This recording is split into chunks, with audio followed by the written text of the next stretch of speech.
theatre, film, TV and more. Suzy Rong reviews it all on Joy Drive. Hello, Suzy Rong. Hello, Warren. Before we get into today's story about a drag competition, I'd like to ask you your thoughts about traditional beauty pageants. Oh, I don't know much about them, Suzy, to be honest with you, but I don't really know a lot about them. But if it's just based on beauty, I don't like them. If it's about the appearance of the person, not a fan. That's probably why I don't know much about them, because I've never watched them. What do you think of them? And also, they've never been a very, very big thing in Australia. No, they haven't. They are in Asia, aren't they? They are. Why is that? And I think in some parts of Asia, they still are. I feel like it's to do with women having very few opportunities. Oh, And that's interesting. I feel like that it relates to that. I think in places where there are few opportunities for women to become very successful and famous, being a beauty queen, especially if you get to an international stage, is one of the very rare occasions when a young woman can become, can look like she's accomplished. And I think because of that, maybe you get a lot more women interested in it as one of the few avenues where they can see a material way of achieving some level of success. But it's based on appearance. What message does it send to other women who can't enter or don't want to enter or don't feel confident to enter? Yeah, I think it's really unhealthy if these competitions are taken very seriously, which they are. I mean, but much as they are being taken seriously within those little societies or those little groups of people who are really into it. In Australia, it's kind of dismissed as something, really fringe almost, because I think in general it doesn't kind of cohere with our values in general. But there are places that it kind of matches with the general values in society, that a woman is objectified routinely, and in many places that's a really normal thing. Suzy, I might be a bit of a hypocrite actually, because when I think about it, like I did many, many years ago, bodybuilding competition, and I suppose what's the difference? I don't know. Although that's more about postures and things. Well, that one gives you an out though. It makes you feel. It seems to be talking about the thing that you can do to your body to create something, right? These beauty competitions tend to be more about what you're born with, which is like you don't really do much about it. True. Not to say that it's not very demanding. It's a very demanding exercise, but it presents itself as though it's judging you based on what you're born with. Suzy, I can tell you eating tuna and rice for a month is demanding too.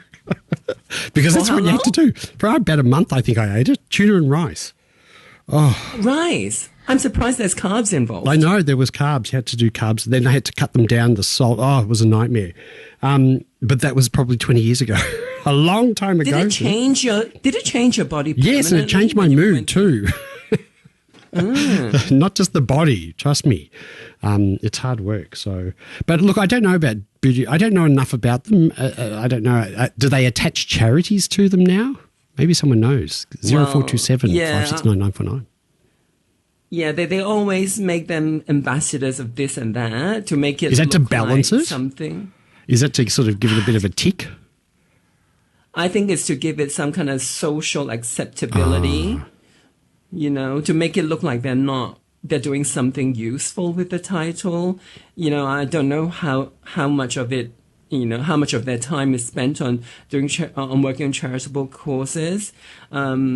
But it's a very tricky thing. There's nothing healthy in criticizing or kind of villainizing these people too much, because it is the truth that for a lot of places outside of our very fortunate country, that women have very few opportunities and have very few ways to leave poverty and attain success. I hadn't thought of it from that angle. What about in Asia? Are there the child beauty pageants as well, or is that more America?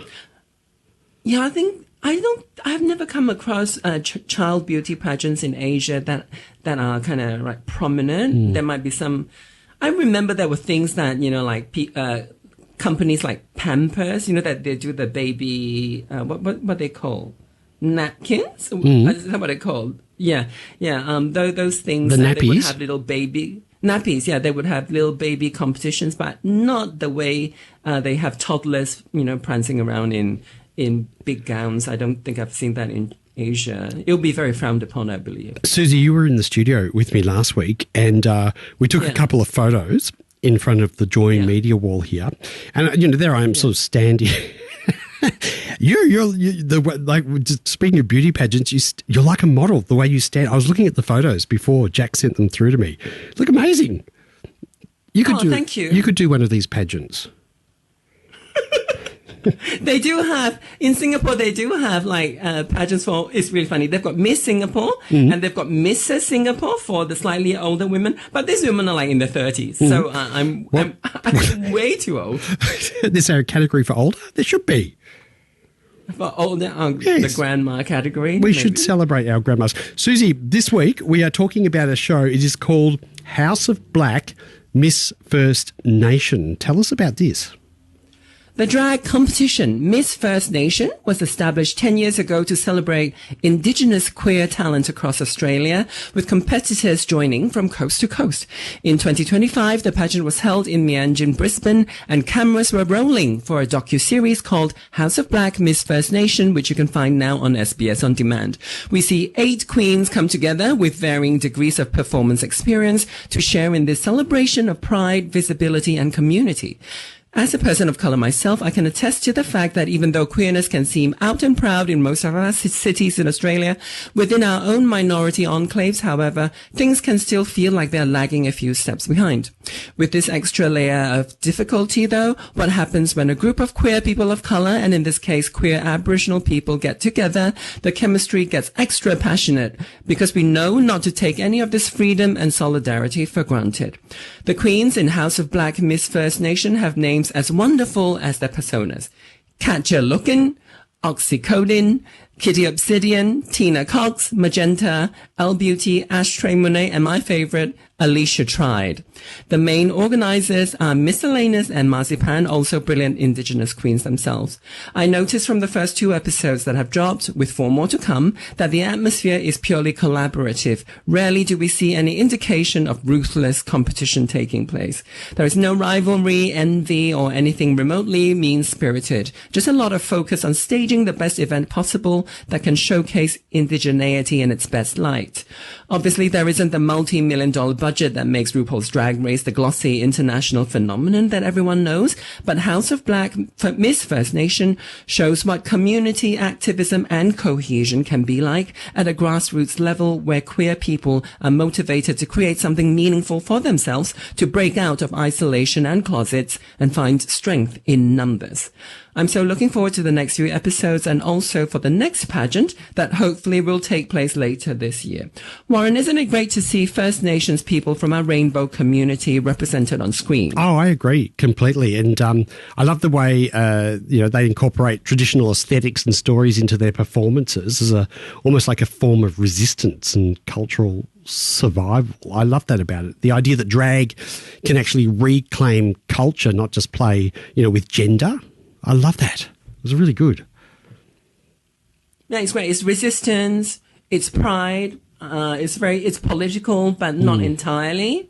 It still keeps a lot of the kind of frivolous nature of drag together with some very serious political themes. I think it's interesting. I think it's thought-provoking. I don't think the show so far, the show hasn't kind of attacked these serious topics in a very obvious way, but clearly, as people who live in Australia, there is a lot that we can read into that I think is really interesting. Now, stories around Indigenous drag often include experiences of racism, homophobia, marginalisation, especially for queer First Nations people. Now, these performers talk about celebrating culture, but also about the tough stuff they've lived through. Do you reckon queer audiences sometimes underestimate how political and powerful drag can be? I think we often forget. That's true. Maybe at this moment in time, drag is a little bit overwhelming with how much drag we're encountering. It's become more popular than it has ever been. And we tend to talk about drag queens and their art form and judge them based on more surface things. You know, we talk about aesthetics a lot, but you know, even when they're being subversive, we kind of don't go very, very deep with it. It almost is the nature of drag to keep us looking at things on a lighter level, a kind of frothy level.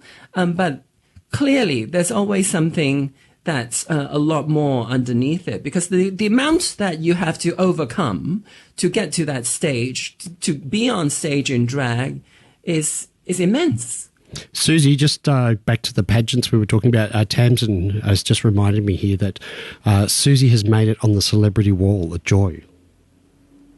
Oh. So for those Hopefully who don't, it doesn't get removed too soon. No, it won't. We've got a wall of celebrities here, photos of celebrities that come in and are on the radio. And Suzy went up last week. There you go, Suzy. Shows like this, Suzy, exist because I suppose queer Indigenous people have historically been, the minority of the minority. And watching this made me think about visibility. The idea that if you never see people like you on screen, it kind of changes how you see yourself.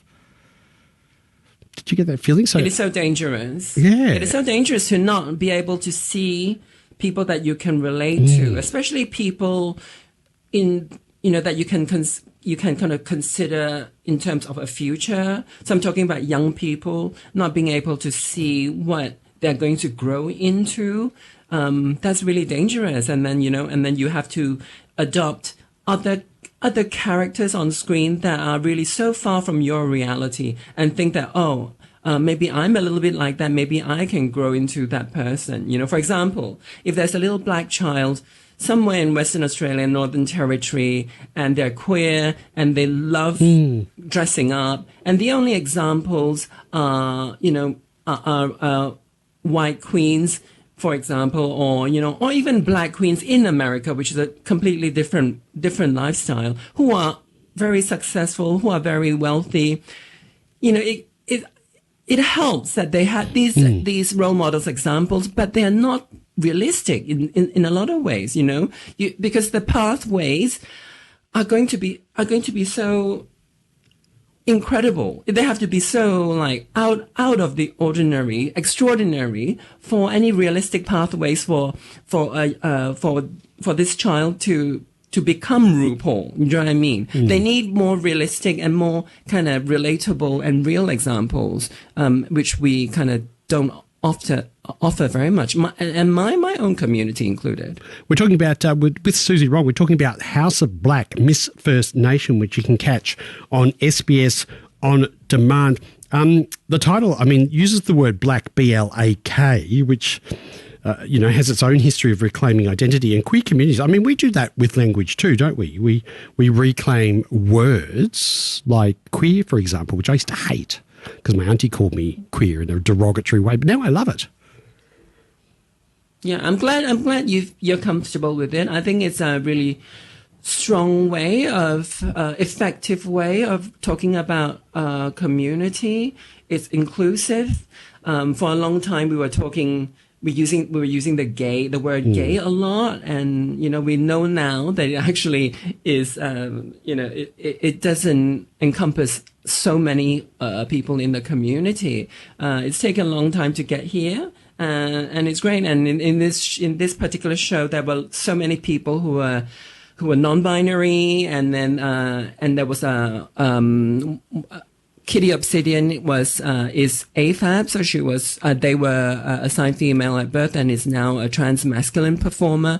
So it is all very queer. It is, you know, people that defy the boundaries and definitions, and that's how we need to understand ourselves. Suzy, just to finish up, I'll note this. Something that I observed is I feel like drag today feels so much broader than it used to. You know, we've got comedy queens, we've got political queens, cultural queens. Are you excited about where drag is heading? I think it's great. I think drag queens have always been unofficial leaders of our community. And the more that they're able to represent the strange parts, the unusual parts, you know, the better. We don't need a small number of people trying to represent everybody. That's not possible. And, you know, we just need, that's the old D word, diversity. And diversity drag, we see a lot of that in this show, and that's great. Suzy Rong, from Joy's Wall of Fame to Miss Grandma Singapore, what are we watching next week? Next week, we're going to the cinemas to check out Plain Clothes, in which an undercover cop lures and arrests men who display lewd behavior in public restrooms. However, he soon finds himself torn between duty and desire when he develops a secret connection with one of his targets. That's Plain Clothes at the cinemas for When I See You next Tuesday. Bye-bye.